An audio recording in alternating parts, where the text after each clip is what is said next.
بسم اللہ الرحمن الرحیم۔ السلام علیکم۔ میرا نام فرقان قریشی ہے اور میں کائنات کے راز یعنی wonders of the universe series میں آپ سب کو خوش آمدید کہتا ہوں۔ پچھلی قسط کے اندر میں نے آپ کے ساتھ ایک بہت ہی دلچسپ ٹاپک شیئر کیا تھا کہ ہر پراسرار جگہ، یا چلیں یوں کہہ لیں کہ ہر وہ جگہ کہ جہاں کوئی نہ کوئی پراسرار واقعہ پیش آیا ہو، وہاں کہیں نہ کہیں پانی کی موجودگی کا ذکر کیوں ملتا ہے۔ مثلا میں نے آپ کو ایک حدیث سنائی تھی کہ جس میں نبی کریم حضرت محمد صلی اللہ علیہ وآلہ وسلم حضرت عیسیٰ علیہ السلام کے متعلق ذکر کرتے ہوئے بتاتے ہیں کہ جب میں نے عیسیٰ کو خواب میں دیکھا تو اس وقت ان کے بالوں سے پانی ٹپک رہا تھا، اور جب یاجوج و ماجوج کے خروج سے پہلے عیسیٰ علیہ السلام دوبارہ آئیں گے تو یاد رکھنا کہ انہوں نے 2 فرشتوں کے کندھوں پر ہاتھ رکھے ہوں گے، اور اس وقت بھی ان کے بالوں سے پانی ٹپک رہا ہوگا، حالانکہ ان کے بال گیلے نہیں ہوں گے۔ اس وقت میری یوٹیوب فیملی میں سے شاید ہی کوئی ممبر ایسا ہو کہ جس نے معراج کی رات کا واقعہ نہ سنا ہو، اور معراج والی احادیث سے ہمیں پتہ چلتا ہے کہ اس وقت حضرت عیسیٰ علیہ السلام دوسرے آسمان پر ہیں۔ اب دوسرے آسمان سے حضرت عیسیٰ علیہ السلام ہماری دنیا تک کیسے آئیں گے؟ یقیناً آسمان کے کسی راستے کے ذریعے، اور ایسا میں اس لیے کہہ رہا ہوں کیونکہ نبی علیہ السلام نے ہمیں بتایا تھا کہ دیکھنا انہوں نے 2 فرشتوں کے کندھوں پر آپ نے ہاتھ رکھے ہوں گے، اور فرشتے اوپر سے نیچے اور نیچے سے اوپر کیسے اترتے اور چڑھتے ہیں، یہ راز سورہ معارج کی 4 آیت میں بتایا گیا ہے کہ فرشتے اور روح جہاں سے چڑھتے اور اترتے ہیں وہ کسی طرح کا ایک راستہ ہے، لیکن کسی شارٹ کٹ کی طرح کا ایک راستہ ہے، کیونکہ المعارج کی اس آیت میں ہے کہ جس طرح سے فرشتے چڑھتے ہیں وہاں سے وہ 50,000 سال کا فاصلہ صرف ایک دن میں طے کر لیتے ہیں۔ میں آپ کو سیدھی آیات اور احادیث سے بتا رہا ہوں، اس میں میری اپنی کہیں کوئی ذاتی رائے شامل نہیں ہے۔ ابھی جو آیت میں نے آپ کو سنائی، یعنی آسمانوں میں موجود ایسے راستے کہ جن سے ہزاروں سال کا فاصلہ صرف ایک دن میں طے ہو جائے، تو ایک ایسے راستے کو آپ انگلش میں کیا کہتے ہیں؟ فزکس کی زبان میں ورم ہول اور سادہ زبان میں ایک پورٹل۔ اچھا، ایک بات اور کہ آج اگر آپ میں سے کوئی فرسٹ ٹائم ویور ہے، یعنی کہ اگر کوئی یہ ویڈیو پہلی مرتبہ دیکھ رہے ہیں، تو شاید اسے لگے کہ میں کیسی رینڈم باتیں کر رہا ہوں، لیکن آج دراصل اس سیریز کی 4 ایپیسوڈ ہے، اس لیے میں آپ کو ریکمینڈ کروں گا کہ اگر آپ نے پہلی 3 قسطیں نہیں دیکھیں تو پہلے انہیں ضرور دیکھیے گا، کیونکہ آج کی قسط صحیح طرح سے آپ کو صرف تبھی سمجھ میں آئے گی اور آپ اسے اس کے پورے گرینڈیور کے ساتھ صرف تبھی انجوائے کر سکیں گے کہ جب آپ پچھلی 3 ایپیسوڈ سے ملی انفارمیشن سے واقف ہوں گے۔ ان قسطوں کے اندر میں نے پورٹلز اور ورم ہولز اور پانی کی بیسکس بتائی ہیں، اور آج سے سیریز کا اگلا فیز شروع ہو رہا ہے کہ جہاں ہم آسمان کے ان راستوں کے پیچھے موجود دوسری دنیاؤں کو ایکسپلور کرنا شروع کریں گے۔ اچھا، ایک بات اور کہ جس کے متعلق میں ضروری سمجھتا ہوں کہ اسے پہلے ایڈریس کر دوں کہ دیکھیں، اکثر لوگ پورٹلز اور آسمان کے ان راستوں کی باتیں کرنے والوں کو کہتے ہیں کہ جی یہ مارول موویز کی باتیں ہیں، فلموں کی باتیں ہیں، ان کا حقیقت سے کوئی تعلق نہیں، وغیرہ وغیرہ۔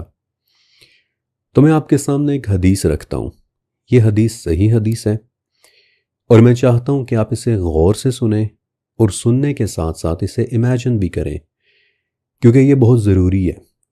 اپنے ذہن میں اس حدیث کو پکچرائز کریں، کیونکہ بعد میں پھر میں نے آپ سے ایک سوال پوچھنا ہے۔ یہ حدیث صحیح مسلم میں بھی ہے، جامع ترمذی میں بھی ہے، سنن ابن ماجہ میں بھی ہے، اور مشکات المصابیح میں بھی ہے کہ ایک دن صبح کے وقت نبی کریم صلی اللہ علیہ وآلہ وسلم ممبر پر کھڑے ہوئے اور آپ نے اپنے صحابہ کے سامنے دجال کا ذکر کرنا شروع کیا۔ آپ اس کے متعلق اس قدر سنجیدگی سے بتا رہے تھے کہ اس حدیث کے راوی نواس ابن سمعان رضی اللہ تعالیٰ عنہ کہتے ہیں کہ نبی علیہ السلام کبھی اپنی آواز اونچی کر لیتے، کبھی نارمل، اور کبھی بالکل آہستہ بولنا شروع کر دے کہ جیسے ہم کبھی اہم بات کرتے ہوئے اپنے مخاطب کے قریب ہو کر آہستہ آہستہ بولتے ہیں۔ نواس کہتے ہیں کہ نبی علیہ السلام کو ایسا کرتے دیکھ کر ہمیں یوں لگنے لگا کہ جیسے دجال ان کھجوروں کے درختوں کے پیچھے ہی کھڑا ہوا ہے، اور یہ سوچ کر ہم لوگ کافی گھبرا گئے، اور نبی علیہ السلام نے ہماری اس گھبراہٹ کو آبزرو بھی کر لیا اور ہم سے پوچھا کہ تم لوگوں کو کیا ہوا ہے؟ تو ہم نے بتایا کہ یا رسول اللہ صلی اللہ علیہ وسلم، جس سنجیدگی اور رازدارانہ انداز میں آپ بتا رہے ہیں اس سے تو ہمیں یوں لگ رہا ہے کہ جیسے دجال درختوں کے پیچھے ہی کہیں کھڑا ہوا ہو۔ اور تب نبی علیہ السلام نے بتایا کہ دجال کا خاتمہ عیسیٰ علیہ السلام کے ہاتھوں ہوگا، اور یہاں سے آگے اب آپ نے اس منظر کو امیجن کرنا ہے کہ دجال کے خاتمے کے لیے عیسیٰ علیہ السلام آسمان سے دمشق کے ایک سفید مینار پر 2 فرشتوں کے کندھوں پر ہاتھ رکھے ہوئے اتریں گے، اور جب وہ سانس لیں گے تو جس بھی کافر کو ان کے سانس کی بھاپ پہنچے گی وہ کافر وہیں مر کر گر جائے گا، اور ان کے سانس کی بھاپ جہاں تک نظر جاتی ہے وہاں تک جاتی ہوئی دکھائی دے رہی ہوگی، اور پھر اس کے بعد عیسیٰ علیہ السلام دجال کو ڈھونڈ کر اسے لدھ کے مقام پر قتل کریں گے۔ آپ نے اس حدیث کو امیجن کیا؟ آپ کی نظروں میں کیا منظر کریٹ ہوا ہے؟ عیسیٰ علیہ السلام آسمان سے اتر رہے ہیں، انہوں نے 2 فرشتوں کے کندھوں پر ہاتھ رکھے ہوئے ہیں، وہ سانس لے رہے ہیں، اور جیسے جیسے وہ سانس لے رہے ہیں ویسے ویسے ایک بھاپ یا اس جیسی کوئی چیز نکل رہی ہے، اور جہاں جہاں تک نظر پہنچتی ہے وہاں تک وہ بھاپ جاتی ہوئی دکھائی دے رہی ہے، اور جس کافر کو وہ بھاپ ٹچ کر رہی ہے وہ کافر وہیں اسی جگہ پر موت پا کر گرتا چلا جا رہا ہے۔ کیا آپ کو یہ مارول کی کسی فلم سے کم کا کوئی سین لگ رہا ہے؟ اگر آپ نے اس منظر کو اپنی امیجنیشن میں ایز اٹ از تصور کیا ہے، جیسا کہ یہ منظر بیان کیا گیا ہے، تو اقسم باللہ یہ ایگزیکٹلی کسی فلم کا ہی سین لگتا ہے۔ تو محض یہ کہہ دینا کہ یہ دروازے، یہ پورٹلز، یہ ساری فلمی باتیں ہیں، چونکہ ہم نے نہیں دیکھا اس لیے ہم انہیں مانتے نہیں، دیٹ آرگیومنٹ از illogical۔ میں آپ کو درجنوں مثالیں اور بھی دے سکتا ہوں اسلامک اکاؤنٹس میں موجود ایسے واقعات کی کہ جن کو اگر آپ امیجن کریں کہ انہیں اپنی آنکھوں کے سامنے ہوتے دیکھنا کیسا لگ رہا ہوگا، تو واللہ آپ کو ایسا ہی لگے گا کہ جیسے یہ کسی بہت ہی ٹاپ بجٹ کی فلم کا کوئی سین ہے۔ اور ابھی آگے چل کر جو چیزیں میں آپ کو بتانے والا ہوں ان کے سامنے تو شاید ہالی ووڈ بھی بہت چھوٹا نظر آنے لگے گا۔ اینی ہاؤ، یہاں سے ہم آگے بڑھتے ہیں۔ اب یہ تو ہم نے اسٹیبلش کر لیا کہ آسمان میں راستے موجود ہیں کہ جنہیں اپنی آسانی کی خاطر ہم پورٹلز کہہ دیتے ہیں۔ قرآن اور حدیث دونوں میں ان کا تذکرہ موجود ہے۔ ان کے اندر پانی بھی ایگزسٹ کرتا ہے، اور کیوں کرتا ہے یہ بات پچھلی قسط کے اندر میں آپ کو بتا چکا ہوں۔ لہٰذا اب اگلا سوال کہ اگر ہائپوتھیٹیکلی ان راستوں کے ذریعے ہم ایک سفر کرنے کے قابل ہو جائیں تو یہاں سے آگے پھر کون سی دنیایں ہیں کہ جہاں ہم نکلیں گے؟ اوکے، یہ ایک بڑا ہی زبردست سوال ہے، اور مزے کی بات کہ اس کا جواب بھی صرف ایک ہی لفظ میں موجود ہے: جزیروں پر۔ نا ایم شیور کہ آپ یہ لفظ سن کر مسکرائے ہوں گے کہ یہ میں کیا بول رہا ہوں، ایسے کون سے جزیرے پر نکلیں گے ہم لوگ؟ تو مجھے اجازت دیں کہ میں آپ کو ایکسپلین کروں، کیونکہ جزیرے کی آج میں آپ کو جو تعریف بتانے والا ہوں اس سے آپ کی نظر میں ایک جزیرے کا کانسیپٹ بالکل ہی بدل کر رہ جانے والا ہے۔ جزیرہ عربی زبان کا ایک لفظ ہے، یہ ایک بہت قدیم لفظ ہے۔ یہ لفظ حدیث میں بھی استعمال ہوا ہے، یعنی کہ نبی کریم صلی اللہ علیہ وآلہ وسلم کی گفتگو میں۔ پھر یہ لفظ آثار میں بھی استعمال ہوا ہے، یعنی صحابہ کرام رضی اللہ تعالیٰ عنہم اجمعین کی گفتگو میں۔ اور اب میں آپ کو عربی زبان کی 17 اور اردو زبان کی 3 ڈکشنریز سے اس لفظ جزیرے کا مطلب بتا رہا ہوں۔ عربی زبان کی سب سے بڑی ڈکشنری تاج العروس اور دوسری ڈکشنریز مثلا کتاب الجیم، تہذیب اللغہ، قاموس المحیط اور معجم اللغہ العربیہ کے مطابق لفظ جزیرہ کے 4 معنی ہیں، جن میں سے ایک معنی یہ ہے کہ زمین کا وہ حصہ کہ جس تک ایکسیس یعنی رسائی صرف اور صرف پانی کو کراس کرنے کے بعد ممکن ہو سکے۔ غور سے سنیں، زمین کا وہ ٹکڑا کہ جہاں تک آپ صرف اور صرف پانی کو کراس کرنے، اس کو عبور کرنے کے بعد ہی پہنچ سکتے ہیں، اب جب ہم اپنی روزمرہ کی زبان میں جزیرے کا لفظ استعمال کرتے ہیں تو ہمارے ذہن میں صرف یہ امیج ابھرتی ہے، ایک آئی لینڈ، ایک آئسولیٹڈ زمین، ایک ریموٹ پلیس، ایک ایسی خشک زمین کہ جس کے اور ہمارے درمیان پانی ہو۔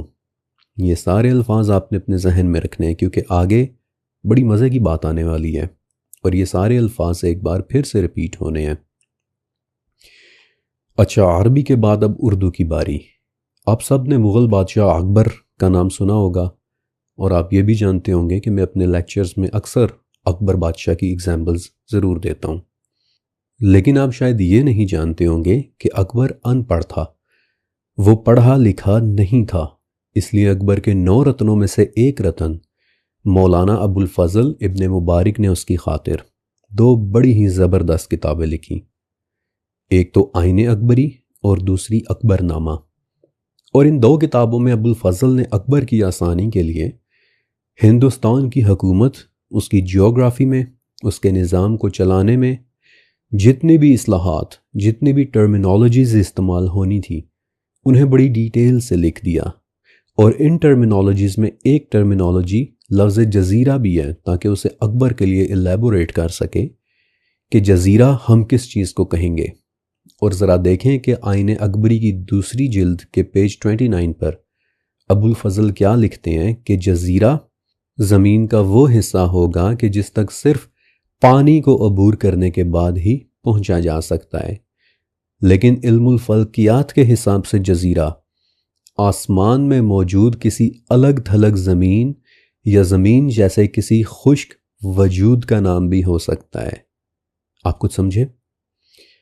میں آسان الفاظ میں ایک بار پھر بتا دیتا ہوں کہ آسمان کے راستوں میں داخل ہو کر ان میں موجود پانیوں کو کراس کرنے کے بعد اگر آپ کسی خشک سیارے یا خشک زمین پر پہنچتے ہو تو ٹیکنیکلی وہ زمین جزیرہ کہلائے گی۔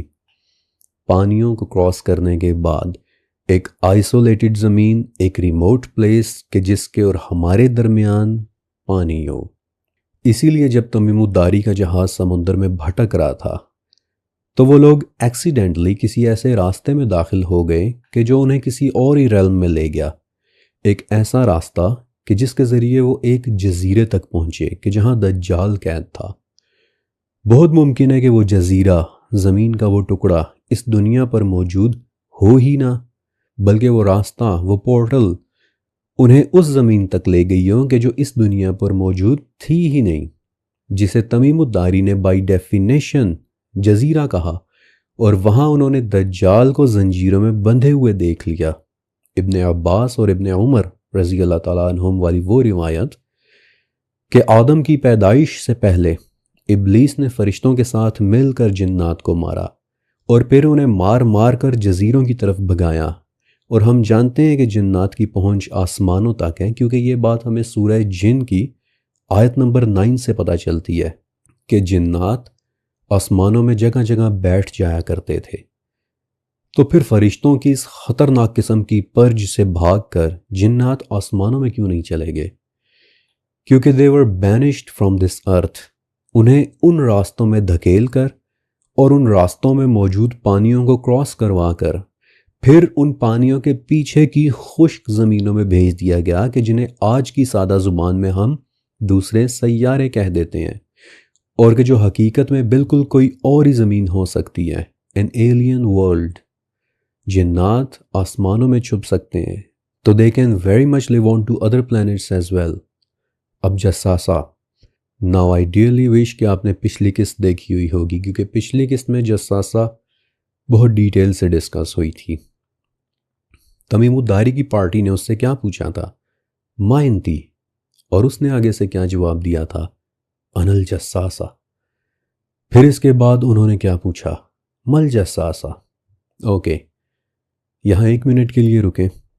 اب ظاہر ہے کہ یہ کنورسیشن کسی ایسی زبان میں ہوئی تھی کہ جو تمیم الداری اور ان کی پارٹی سمجھتے تھے، موسٹ لائکلی عربک زبان، اور جساسہ تو لفظی عربی زبان کا ہے کہ جس کا اردو میں مطلب ہوتا ہے جاسوس۔ تو ذرا سوچیں کہ ایسا کیسے ہو سکتا ہے کہ یہ لوگ اس سے جساسہ کا ہی مطلب پوچھنے لگ جائیں کہ وہ کیا ہوتا ہے؟ نہیں، وہ یہ نہیں پوچھ رہے تھے کہ جساسہ کیا ہوتا ہے، بلکہ وہ اس سے اس سینس میں پوچھ رہے تھے کہ کون سی جاسوس، کیسی جاسوس، تم کس بات کی جساسہ ہو، جساسہ کیا؟ آپ میں سے جو لوگ امارات گئے ہیں وہ اس بات کو سمجھتے ہوں گے کہ اکثر وہاں کے لوکلز کسی چیز کی طرف اشارہ کر کے عربی زبان میں کہہ دیتے ہیں آز شو، یعنی یہ کیا ہے؟ تو اس کا یہ مطلب نہیں ہوتا کہ وہ یہ پوچھ رہے ہیں کہ یہ کیا چیز ہے، ہمیں اس کا مطلب بتاؤ، بلکہ اس کا سینس ہی کچھ اور ہوتا ہے، جیسا کہ یہ سب کیا ہے؟ اور تب جساسہ نے جواب دیا کہ اس سے زیادہ میں تمہیں کچھ نہیں بتاؤں گی، تم بس اب سامنے نظر آنے والی اس عبادت گاہ میں چلے جاؤ۔ جساسہ انفیکٹ دجال کی وہ جاسوسہ ہے کہ جو اس کی خاطر کسی راستے سے گزر کر یہاں آتی رہتی ہے اور یہاں کی ٹول لے کر پھر دجال کو انفارم کرتی رہتی ہے، ایک انفارمنٹ، ایک جاسوسہ کہ جو یہاں اس دنیا کی سن گن لینے آیا کرتی تھی، یا ہو سکتا ہے کہ ابھی بھی آتی ہو، who knows۔ اور اسی لیے دجال کو ان 6-7 چیزوں کا پتہ تھا کہ جو پھر اس نے تمیم الداری اور ان کی پارٹی کے لوگوں سے پوچھی، زغر کا چشمہ، بیسان کی کھجوریں، عرب کے نبی، تبریہ کا پانی۔ پچھلی قسط میں نے آپ کو وہ تمام سوالات بتائے بھی تھے۔ بالوں والی وہ چیز دجال کی کوئی انفارمنٹ تھی کہ جو کسی راستے سے گزر کر یہاں آتی جاتی رہتی تھی، اور انفیکٹ ایک پاسبلٹی یہ بھی ہے کہ اسی جساسہ نے آگے چل کر دجال کا گدھا بھی بننا ہے کہ جس کے دونوں کانوں کے درمیان 40 ہاتھ کا فاصلہ ہوگا۔ I have a reason to believe this، لیکن اس ویڈیو کا مرکزی ٹاپک دجال نہیں ہے، اس لیے یہ بات پھر کسی دن۔ لیکن ایک اور بہت اہم پوائنٹ کہ تمیم الداری اور جامعہ ترمذی والی حدیث کی رپورٹ کے مطابق جساسہ پر بہت زیادہ کپڑے بھی پڑے ہوئے تھے، اور میں چاہتا ہوں کہ ایک سیکنڈ کے لیے آپ غور کریں کہ ہر وہ کریکٹر کہ جس کا تعلق بظاہر اس دنیا سے نہیں ہے، اللہ کے رسول صلی اللہ علیہ وآلہ وسلم نے خاص طور پر اس کے جسم پر موجود کسی قسم کے کپڑے کا ذکر کیا ہے۔ مثلاً عیسیٰ علیہ السلام کہ جو دوسرے آسمان سے کسی راستے کے ذریعے ہماری دنیا میں نازل ہوں گے، ان کے جسم پر اللہ کے نبی نے بتایا تھا کہ دیکھنا ان کے جسم پر زرد رنگ کے 2 کپڑے ہوں گے۔ پھر خضر علیہ السلام جن کے متعلق آپ سب جانتے ہیں کہ وہ سورہ کہف کے پراسرار ترین کریکٹرز میں سے ایک کریکٹر ہیں، وہ موسیٰ علیہ السلام کو کہاں ملے تھے؟ 2 پانیوں کے ملنے کی جگہ پر۔ اور موسیٰ علیہ السلام نے انہیں پہچانا کس طرح تھا؟ جب وہ ایک پتھر کے قریب پہنچے، اور بائی دا وے اس پتھر کا نام نبی علیہ السلام نے نام لے کر بتایا ہے۔ اردو ترجمے میں آپ کو وہ نام نہیں ملے گا، لیکن اوریجنل عربک میں موجود ہے، صخرہ۔ کہ جب وہ صخرہ کے قریب پہنچے، اور ابھی میں بتاتا بھی ہوں کہ صخرہ کیا ہے۔ بہرحال جب موسیٰ علیہ السلام صخرہ کے قریب پہنچے تو کیا دیکھتے ہیں کہ وہاں 2 پانیوں کے ملنے کی جگہ پر ایک آدمی بیٹھا ہوا ہے کہ جس نے اپنے اوپر ایک کپڑا لیا ہوا ہے۔ ونس اگین کپڑا۔ ہر وہ کریکٹر کہ جو اس دنیا سے باہر کا معلوم ہوتا ہے، کہیں نہ کہیں اس کے ایک کپڑے کا ذکر ضرور ملتا ہے۔ دیکھیں، کپڑا اس دنیا کا ہر انسان پہنتا ہے۔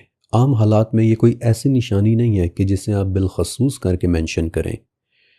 مثال کے طور پر جب آپ کسی کو کسی سے ملنے کی ہدایت دیتے ہیں تو کیا آپ اسے یوں گائیڈ کرتے ہیں کہ دیکھو جب تم فلاں جگہ پر پہنچو گے تو تمہیں ایک آدمی ملے گا کہ جس نے کپڑے پہنے ہوں گے؟ Of course not, it is a given کہ اس آدمی نے کپڑے پہنے ہوں گے۔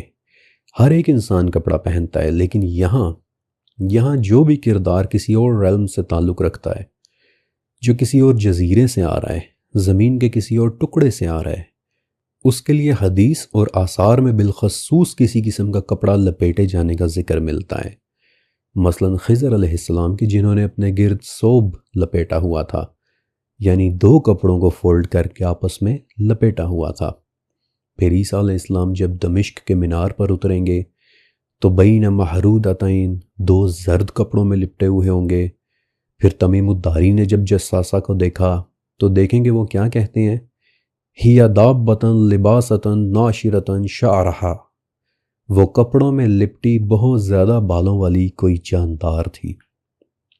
I am very much sure کہ یہ کسی قسم کے کوئی بہت ہی خاص کپڑے ہیں کہ جو ان تینوں کو آسمان کے ان راستوں سے گزرنے، ان راستوں کو کراس کرنے میں مدد دیتے ہیں۔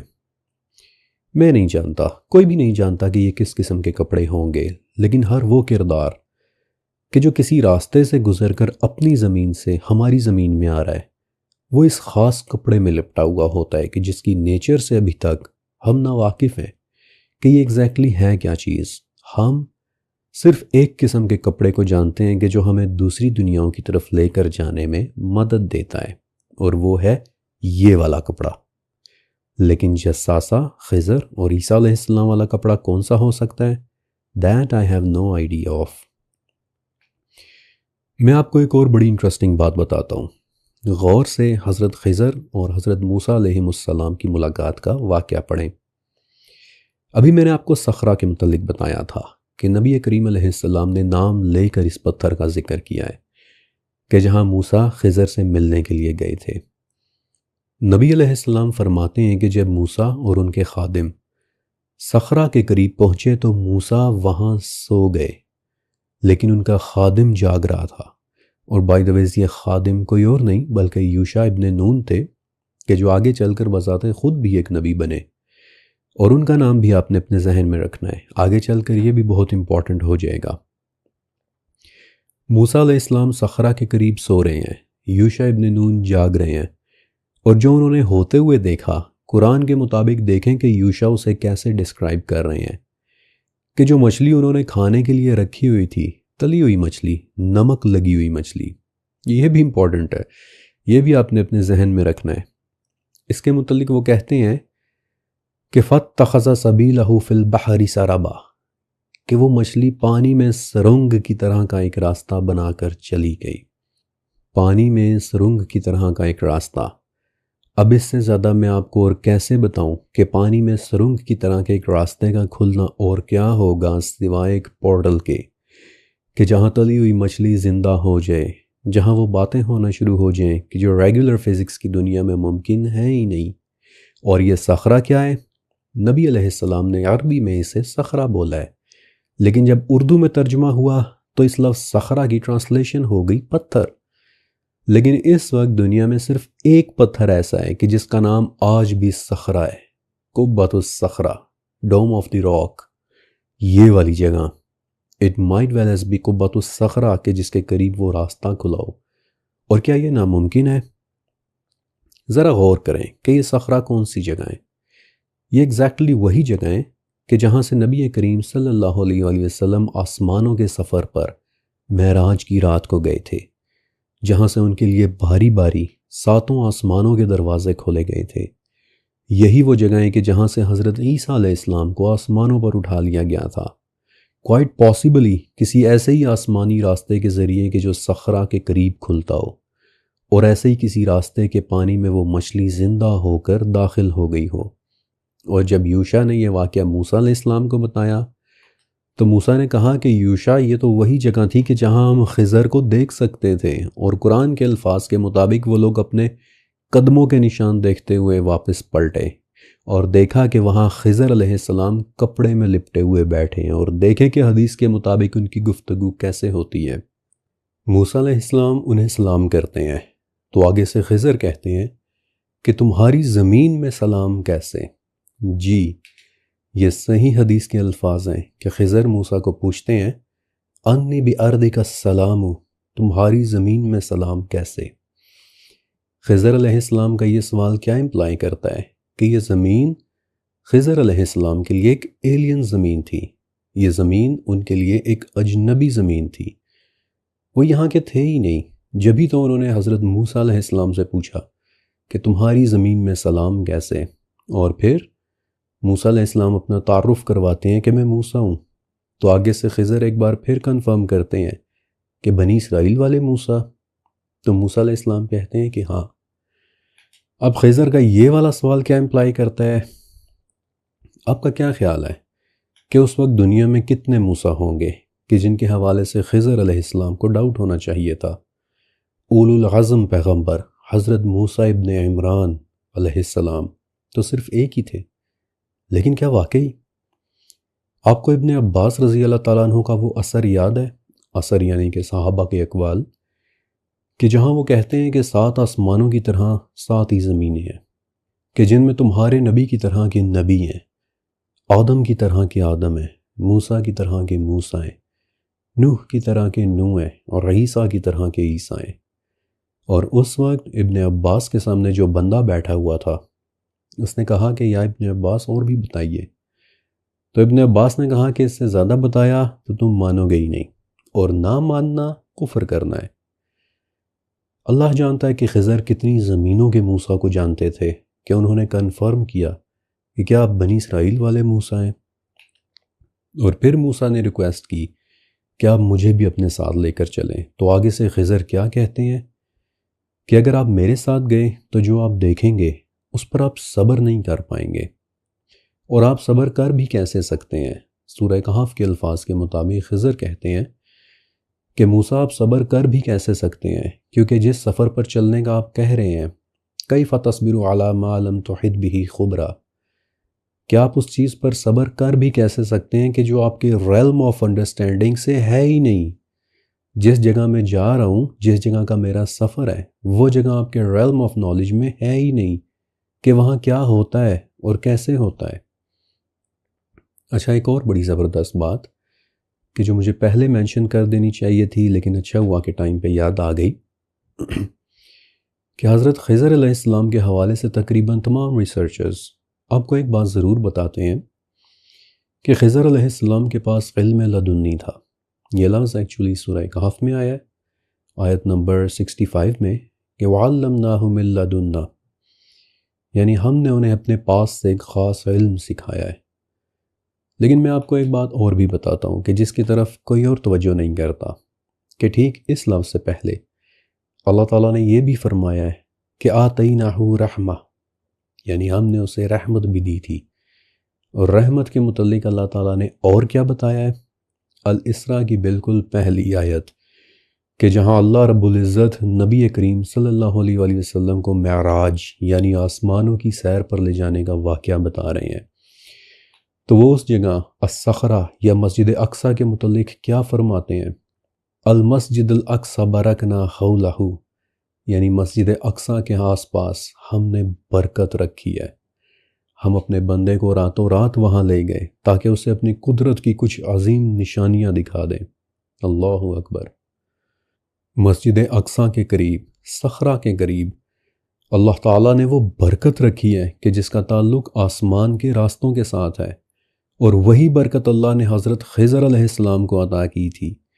اسی جگہ سے نبی کریم علیہ السلام آسمانوں کی طرف معراج پر گئے تھے، وہیں سے حضرت عیسیٰ علیہ السلام کو آسمانوں پر اٹھایا گیا تھا، اور اسی کے قریب صخرہ ہی کے تو قریب خضر علیہ السلام کی موسیٰ علیہ السلام سے ملاقات ہوئی تھی، کہ جہاں خضر نے بڑی حیرت سے پوچھا کہ آپ بنی اسرائیل کے موسیٰ ہیں، آپ کی زمین میں بھی سلام ہے۔ خضر اس برکت کے ذریعے، وہاں کھلنے والے آسمان کے کسی راستے کے ذریعے کسی اور ہی زمین سے یہاں آئے تھے، اور اسی لیے تو انہوں نے موسیٰ علیہ السلام کو کہا کہ جہاں میں جا رہا ہوں وہ جگہ آپ کے ریلم آف انڈرسٹینڈنگ سے بالکل باہر کی ہے۔ اور مزے کی بات دیکھیں کہ بالآخر جب موسیٰ علیہ السلام خضر علیہ السلام کے ساتھ سفر پر چل دیے، تو قرآن کے مطابق ان کا جو پہلا سفر ہوا وہ بھی پانی میں ہی ہوا تھا، کہ جہاں انہوں نے پھر وہ کشتی توڑی تھی، اور دو پانیوں کے ملنے کی جگہ ان میں سے ایک پانی تو ہمیں سمجھ میں آ گیا کہ وہ آسمان کے اس راستے کا ہو سکتا ہے، لیکن دوسرا پانی، آپ کو پتہ ہے کہ تبریہ کی جھیل بھی صخرہ سے صرف 108 کلومیٹر دور ہے، وہ صخرہ کے بہت قریب ہے، اور یہ وہی پانی ہے جس کے متعلق دجال نے بھی پوچھا تھا کہ کیا ابھی بھی ادھر پانی ہے، کیونکہ وہ اس راستے کی ٹوہ لینا چاہ رہا تھا کہ کیا ابھی بھی وہ راستہ کھلتا ہے۔ اب تو میرا دل چاہ رہا ہے کہ موسیٰ اور خضر علیہ السلام کے واقعے پر ایک ڈیڈیکیٹڈ ویڈیو بناؤں، لیکن فی الوقت let's stay on the topic, آسمان کے راستے۔ اور آئی ریئلی ہوپ کہ اب تک میں نے آپ کو جو کچھ بتایا ہے وہ آپ کو بہت اچھے سے سمجھ آ گیا ہوگا۔ میری دعا ہے کہ آپ کے یہ تمام کانسیپٹس کلیئر ہو گئے ہوں گے، کیونکہ اب میں چاہتا ہوں کہ یہاں سے آگے بڑھ کر اب ان راستوں کے پیچھے موجود میں آپ کو دوسری دنیاؤں میں لے کر جاؤں۔ تو کیا آپ تیار ہیں؟ اس سے پہلے کہ میں آپ کو ان دنیا میں موجود جاندار دکھاؤں، یہ بات بہت ضروری ہے کہ پہلے آپ دو الفاظ کو اچھی طرح سے سمجھ لیں۔ اسے نومنکلیچر سیٹ کرنا کہتے ہیں، یعنی کہ اب اور یہاں سے آگے جو الفاظ میں استعمال کروں گا ان کا میرے اس لیکچر کے کانٹیکسٹ میں کیا مطلب ہوگا؟ پہلا لفظ ہے ارض، زمین۔ جب میرا 40,000 سالوں کے علم والا پہلا سیزن ریلیز ہوا تو اس میں نے پوری ایک قسط بنائی تھی کہ زمین کسے کہتے ہیں۔ اب پوری قسط تو ظاہر ہے کہ میں یہاں نہیں سنا سکتا، لیکن میں آپ کو ایک جنرل اوور ویو ضرور دے سکتا ہوں کہ ارض یا زمین ہوتی کیا ہے۔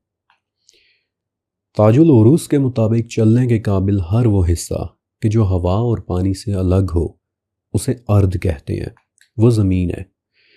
ہر وہ سرفیس کہ جس پر آپ کھڑے ہو سکتے ہیں، چل سکتے ہیں، تعریف کے اعتبار سے وہ ارض ہے۔ اور یہ ارض کتنی بڑی ہے؟ 40,000 سالوں کے علم سیریز کے چوتھے چیپٹر میں نے بیسالٹ وغیرہ جیسی ریلیونٹ مثالوں سے بتایا تھا کہ ارض کتنی بڑی ہے اور یہ کہاں کہاں تک پھیلی ہوئی ہے، لیکن فی الوقت میں آپ کو بہت سمپل طریقے سے بتانے والا ہوں۔ حامیم السجدہ کی 12ویں آیت ہے کہ ہم نے 2 دن میں 7 آسمان بنائے، اور پھر النازعات میں اللہ تعالیٰ آسمانوں کے حوالے سے پوچھتے ہیں کہ کیا تمہارا بنانا زیادہ مشکل ہے یا آسمانوں کا؟ تو تخلیق میں جتنا وقت 7 آسمانوں میں لگا، یعنی پہلے 7 آسمان، پھر ان میں موجود کھربوں ستارے، کھربوں سورج اور کھربوں چاند وغیرہ، تو اتنا ہی وقت اللہ تعالیٰ بتاتے ہیں کہ زمین کی تخلیق میں بھی لگا۔ تو ذرا سوچیں کہ اگر ہم صرف اسے، اپنی اس چھوٹی سی دنیا کو، اس چھوٹی سی 12,500 کلومیٹر کے ڈایا میٹر والے چھوٹے سے سیارے کو ہی پوری ارض سمجھ لیں، تو کیا آپ کو یہ بات عجیب نہیں لگتی کہ ایک طرف 7 آسمان، ان میں موجود کھربوں کہکشائیں، پھر کھربوں ستارے، پھر کھربوں نیبولاز اور شاید کھربوں کی تعداد میں بلیک ہولز، ایک طرف تو اس سب کو بنانے میں 2 دن لگ گئے اور دوسری طرف صرف اس چھوٹے سی گولی کو بنانے میں 2 دن لگ جائیں گے؟ کیسی اللاجیکل بات ہوگی یہ سمجھنا کہ بس یہی ساری ارض ہے؟ نہیں، ہماری دنیا ارض کا صرف ایک حصہ ہے، جبکہ اصل ارض اس کائنات میں موجود ہر اس سطح کا نام ہے کہ جس پر چلا جا سکتا ہے۔ اگر آپ چاند پر کھڑے ہوں گے تو آپ کے لیے چاند کی سرفیس بھی ارض ہوگی، اگر آپ مارس پر کھڑے ہوں گے تو آپ کے لیے مارس کی زمین بھی ارض ہوگی، اگر آپ جوپیٹر کے چاند ٹائٹن پر کھڑے ہوں گے تو بائی ڈیفینیشن آپ ٹائٹن نام کے کرۂ ارض پر کھڑے ہوئے ہوں گے۔ اور جس دن آپ اس کانسیپٹ کو سمجھ گئے، اس دن آپ شمس کی آیت نمبر 6 کو بھی سمجھیں گے کہ قسم ہے ارض اور اس کے پھیلا دیے جانے کی۔ ارض صرف اس چھوٹی سی دنیا کا نام نہیں ہے، بلکہ ارض میں ہر وہ سیارہ آتا ہے کہ جو اس پوری کائنات میں پھیلا ہوا ہے۔ ارض میں ہماری دنیا کے 196 ملک بھی آتے ہیں، اور ارض میں ہمارا پڑوسی سیارہ مریخ بھی آتا ہے کہ جس پر اس وقت 29 روبوٹس چل رہے ہیں۔ ان روبوٹس کے لیے وہ ارض ہے۔ اب آپ کو اس آیت کا مکمل گرینڈیور سمجھ آیا ہوگا کہ آسمانوں کی تخلیق میں 2 دن کس طرح لگے، اور پھر زمین کی تخلیق میں بھی 2 دن کس طرح لگے، کیونکہ زمین بھی سائز میں اتنی ہی عظیم ہے کہ جتنے عظیم آسمان ہے۔ اللہ اکبر۔ ہماری دنیا اور ہمارا چاند ارض کا صرف ایک چھوٹا سا حصہ ہے۔ جوپیٹر نامی اس سیارے کے 79 چاند ہیں جو کہ سب کے سب ارض کا حصہ ہیں۔ ارض کا کوئی حصہ بہت چھوٹا ہے، مثلا مرکیوری یعنی کہ عطارد، صرف 3000 ڈایا میٹر کی ایک چھوٹی سی ارض، لیکن ارض کا کوئی حصہ اس قدر بڑا ہے کہ ہم اسے امیجن بھی نہیں کر سکتے، مثلا ROX 42b۔ مرکری کا ڈایا میٹر صرف 3000 مائلز، جبکہ ROX کا ڈایا میٹر تقریباً 1,00,000 میل سے بھی زیادہ ہے۔ یہ بھی ایک ارض ہے۔ جس ارض کو اللہ نے پھیلا دیا تھا اس ارض کا ایک حصہ ہے، اور یہ ہم سے تقریباً 500 سال کے فاصلے پر ہے، 500 لائٹ ایئرز۔ اور آپ تک اس ویڈیو کے بنانے تک، یعنی 22 اکتوبر سن 2024 تک اپڈیٹ ہوئے ڈیٹا بیس کے مطابق ارض کے 15,770 حصے دریافت ہو چکے ہیں کہ جو وہاں تک پھیلے ہوئے ہیں کہ جہاں تک ہم انہیں دیکھ سکتے ہیں، اور ہر گزرتے 27 مہینے کے بعد نظر آنے والی ارض کے ان حصوں کی تعداد ڈبل ہو رہی ہے۔ اور یہ ہے صرف ایک چھوٹی سی تعریف اس ارض کی کہ جس کی قسم اللہ تعالیٰ نے اٹھائی ہے، کہ قسم ہے ارض اور اس کے پھیلا دیے جانے کی، وہ ارض کہ جو کائنات میں ہر طرف پھیلی ہوئی ہے۔ اوکے، میں نے آپ کو بتایا تھا کہ 2 الفاظ ایسے ہیں کہ جن کا مطلب میں آپ کے سامنے واضح کر دینا چاہتا ہوں۔ ایک تو ہو گیا ارد، اور دوسرا لفظ آئی وش کہ میں آج اسے بھی کور کر سکتا ہوتا، لیکن اب آدھا گھنٹہ ہو چکا ہے اور میرے فون میں اس سے زیادہ ریکارڈ کرنے کی ایبلٹی نہیں ہے، اس لیے اب آپ دو کام کریں۔